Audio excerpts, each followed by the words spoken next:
சுமார் 3600 ஆண்டுகளுக்கு முன்பு மத்திய கிழக்கின் ஒரு செழிப்பான பள்ளத்தாக்கில் வாழ்க்கை வழக்கம் போல நகர்ந்து கொண்டிருந்தது. திடீரென்று ஒரு நாள் மதியம் வானம் இரண்டாகப் பிளந்து சூரியனை விட 1000 மடங்கு பிரகாசமான ஒரு நெருப்புப் பிழம்பு மேலிருந்து கீழே இறங்கியது.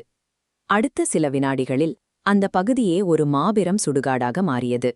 விவிலியத்தில் உள்ள ஆதியாகமம் புத்தகத்தில் சொல்லப்பட்ட சோதோம் மற்றும் கொமோரா நகரங்களின் அழிவு பற்றிய இந்த விவரிப்பு பல நூற்றாண்டுகளாக ஒரு ஆன்மீக எச்சரிக்கையாகவே பார்க்கப்பட்டது. 2026இன் தொடக்கத்தில் ஜார்டன் பள்ளத்தாக்கில் உள்ள டால் எல் ஹமாம் என்ற இடத்தில் அகழ்வாராய்ச்சி செய்த விஞ்ஞானிகள் இந்த புராணக் கதையின் பின்னால் இருந்த வரலாற்று சான்றுகளை கண்டறிந்தனர். அந்த நெருப்பு மழையிலிருந்து தப்பியவர்கள் யார்? அந்த நகரத்தில் இருந்த மக்கள் ஏன் உப்பு சிலைகளாக மாறினார்கள்? அந்த நகரத்தின் அழிவு மண்ணுக்குள் புதைந்து கிடக்கும் ஒரு குறிப்பிட்ட பிரபஞ்ச ரகசியத்தோடு நேரடியாக தொடர்பு கொள்கிறது. அந்த மர்மமான சாம்பல் நகரத்துக்குள் இருக்கும் உண்மைகளை இப்போது பார்ப்போம். 2026இல் சேகரிக்கப்பட்ட அகழ்வாராய்ச்சி தரவுகள் இந்த நகரம் ஒரு மிகப்பெரிய வெடிப்பால் தரைமட்டமானதை உறுதிப்படுத்துகின்றன. அந்த இடத்திலிருந்த களிமண், செங்கற்கள் மற்றும் மண்பாண்டங்கள் அனைத்தும் உருகி கண்ணாடி போன்ற ஒரு படிமமாக மாறியிருந்தன. ஒரு செங்கல் உருகுவதற்கு சுமார் 2000 டிகிரி செல்சியஸுக்கும் அதிகமான வெப்பம் தேவை. 3600 ஆண்டுகளுக்கு முன்பு வாழ்ந்த மனிதர்களால் இவ்வளவு பெரிய வெப்பத்தை உருவாக்கக்கூடிய தொழில்நுட்பம் கிடையாது. அந்த மண்ணில் மேற்கொள்ளப்பட்ட ரசாயன ஆய்வில் அதிர்ச்சிக்குள்ளான குவாட்ஸ், ஷாக்ட் குவாட்ஸ் மற்றும் வைரம் போன்ற தாதுக்கள் இருப்பது கண்டறியப்பட்டது. இவை மிக அதீத அழுத்தமும் வெப்பமும் ஒரு சேர உருவாகும்போது மட்டுமே தோன்றும் மிக அரிதான தாதுக்களாகும். இது காஸ்மிக் ஏர்பர்ஸ்ட் எனப்படும் விண்கல் தரையில் மோதுவதற்கு முன்பே காற்றிலேயே வெடித்து சிதறும் நிகழ்வு இது. இதன் ஆற்றல் ஹிரோஷிமா குண்டை விட 1000 மடங்கு அதிகம். வெடிப்பு நிகழ்ந்த வினாடியில் வெப்பநிலை 20000 டிகிரிக்கு மேல் உயர்ந்து மனித உடல்கள், எலும்புகள் கூட மிஞ்சாமல் சாம்பலாகியிருக்கும். பழங்கால நூல்களில் சொல்லப்பட்ட வானத்திலிருந்து விழுந்த நெருப்பு என்பது அதிவேகமாக வந்து காற்றில் வெடித்த ஒரு விண்கல்லை பார்த்த மனிதர்களின் நேரடி பதிவாகவே இருக்கிறது. வெப்பத்தை தொடர்ந்து மணிக்கு 1020 கிலோமீட்டர் வேகத்தில் வந்த ஒரு மாபெரும் அதிர்வாலை அங்கிருந்த 50 அடி உயர கோட்டை சுவர்களை தரைமட்டமாக்கியது. அங்கிருந்த இடிபாடுகள் அனைத்தும் ஒரே திசையில் சாய்ந்து கிடப்பது இதை உறுதி செய்கிறது. இதற்கு ஒரு நவீன உதாரணம் 1908ஆம் ஆண்டு ரஷ்யாவின் துங்குஸ்கா பகுதியில் நடந்த விண்கல் வெடிப்பு. அங்கே சுமார் 8 கோடி மரங்கள் ஒரே திசையில் தரையோடு தரையாக சாய்ந்திருந்தன. சோதோம் நகரத்தை தாக்கிய விண்கல் சுமார் 60 மீட்டர் அகலமும் மணிக்கு 61000 கிலோமீட்டர் வேகத்தில் பூமியின் வளிமண்டலத்திற்குள் நுழைந்தபோது 10 மெகாட்டன் அணு ஆயுதத்திற்கு சமமான ஆற்றலை வெளிப்படுத்தியது.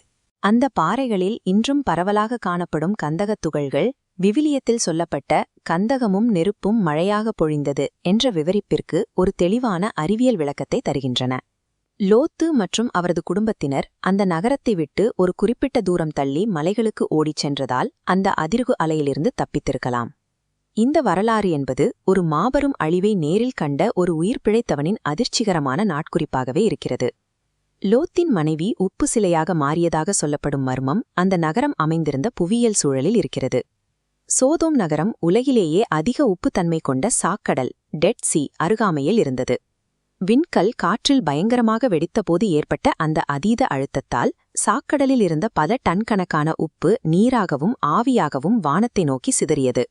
அடுத்த சில நிமிடங்களில் அந்த பகுதி முழுவதும் உப்பு கலந்த சாம்பல் மழையாக பொழிந்தது.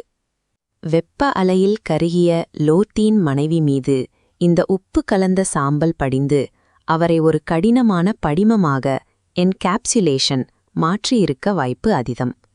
மேலிருந்து கொட்டிய இந்த உப்பு அந்த வளமான பள்ளத்தாக்கின் விவசாய நிலங்களை முழுமையாக நஞ்சாக்கியது. 2026இன் மண் பரிசோதனைகளில் அந்த நிலத்தின் உப்புத்தன்மை சாதாரண அளவை விட 10 மடங்கு அதிகமாக இருந்ததை விஞ்ஞானிகள் கண்டறிந்துள்ளனர். அந்த பள்ளத்தாக்கு சுமார் 700 ஆண்டுகளுக்கு ஒரு சுடுகாடாக மாறியது. இது ஒரு அறிவியல் ரீதியாக அளவிடக்கூடிய சுற்றுச்சூழல் நஞ்சாகும் நிகழ்வு. அந்த நிலத்தின் வளமே முற்றிலுமாக அழிக்கப்பட்டதுதான் விவிலியத்தில் சாபம் என்று குறிப்பிடப்படுகிறது. மழையினால் அந்த உப்பு கொஞ்சம் கொஞ்சமாக கரைந்து போன பிறகுதான் 700 ஆண்டுகள் கழித்து மனிதர்கள் மீண்டும் அந்த பகுதியில் குடியேற முடிந்தது. விவிலியம் சொல்லும் ஆன்மீக உண்மைகளும் நவீன அறிவியலும் ஒரே வரலாற்று நிகழ்வைத்தான் வெவ்வேறு கோணங்களில் பார்க்கின்றன. விண்கல் மோதலும் அதன் விளைவாக ஏற்பட்ட அழிவும் இங்கே ஒன்றாக இணைகின்றன. இந்த பூமி விண்வெளியிலிருந்து வரும் கண்ணுக்கு தெரியாத ஆபத்துகளால் எந்த நேரத்திலும் பாதிக்கப்படலாம் என்பதற்கு சோதோம் மற்றும் கொமோரா நகரங்களின் அழிவே ஒரு பெரும் சான்று. பிரபஞ்சத்தின் இந்த மர்மங்கள் தொடர்ந்து கொண்டே இருக்கும்.